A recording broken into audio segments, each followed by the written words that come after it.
جی ناظرین، بریک کے بعد ایک بار پھر آپ کو خوش آمدید کہتے ہیں۔ نئے وزیراعظم کے حوالے سے گفتگو کا سلسلہ جاری ہے۔ خط لکھنا یا نہ لکھنا یہ تو ایک اور معاملہ ہے، لیکن مولانا فضل الرحمان صاحب کی جو سیاست ہم سامنے اس وقت دیکھ رہے ہیں وزارت عظمیٰ کے، وہ بھی امیدوار کے طور پہ سامنے ہے۔ اس پہ جانیں گے حافظ حسین احمد صاحب سے، JUIF سے آپ کا تعلق ہے۔ السلام علیکم حافظ صاحب۔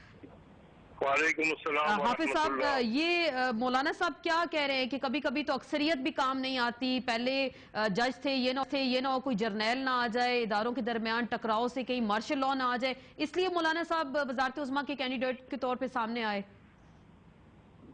بسم اللہ الرحمن الرحیم۔ دیکھیے اصل میں بات یہ ہے کہ یہاں پر اگر ہم تاریخ کو اٹھا کر دیکھیں تو ظفر اللہ جمالی بیچارہ کلہ بندہ تھا، اور اسی طرح شوکت عزیز صاحب بھی کلہ بندہ تھا، لیکن یہاں JUI کی طرف سے جو کینڈیڈیٹ ہے وہ تو ایک نئے انداز سے ہم نے یہ فیصلہ کیا ہے، اس لیے کہ یہاں پر زرداری صاحب عرصے سے کہہ رہے ہیں کہ ہم مفاہمت کی سیاست کر رہے ہیں، اور ہم نے قاتل لیگ کو بھی ساتھ ملا لیا، سب کو ملا لیا، کاف لیگ جو پہلے قاتل لیگ خود کہتے رہے انہیں۔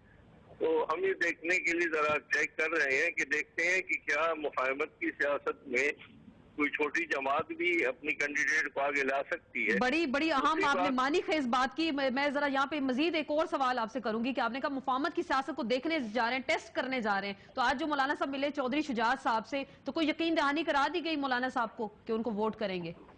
دیکھیے جی، بنیادی طور پر میں یہ کہہ رہا ہوں کہ جہاں تک اپوزیشن کا تعلق ہے تو ان کو چاہیے تھا کہ وہ ذرا پہلے بھی یہ خیال رکھتے کہ اپوزیشن میں کچھ اور جماعتیں ہیں، لیکن اگر ہم 3 سال زرداری صاحب کے ساتھ رہے اور 1.5 سال سے نواز شریف کے ساتھ رہے ہیں تو ہمیں رفاقت کا تو کچھ نہ کچھ صلہ ہم دیکھتے ہیں کہ کیا ہمیں دیں گے دونوں۔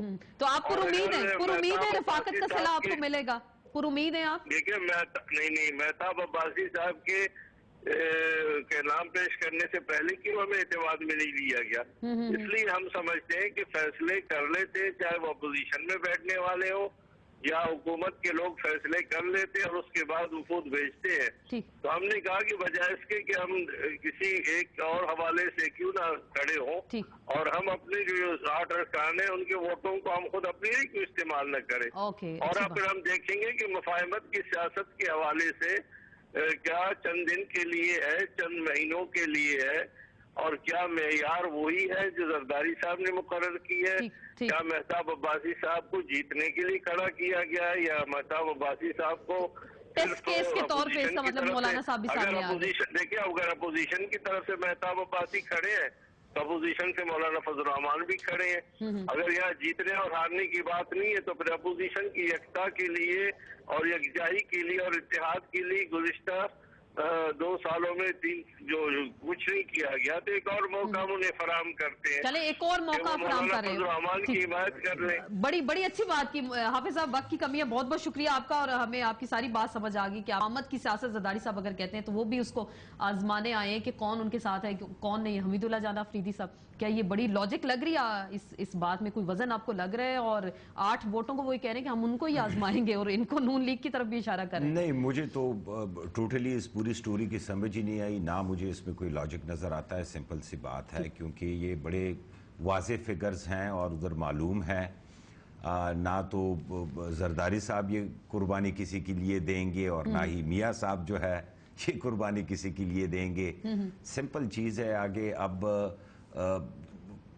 حافظ صاحب سے زیادہ مولانا صاحب کو پتہ ہوگا شاید کہ کیا اس کے پیچھے ایسی وجوہات تھی یا لاجک تھی، یا انہوں نے شاید آج جب دیکھا ہو کہ ایک پوزیشن جب ڈیولپ ہوئی اور ان کے ذہن میں شاید یہ آیا ہو کہ چلیں پھر ہو سکتا ہے کہ باقی پارٹیاں بھی ایک کنسنسس ڈیولپ ہو جائے، لیکن اس کے بعد چیزیں اور چینج ہو گئی ہے۔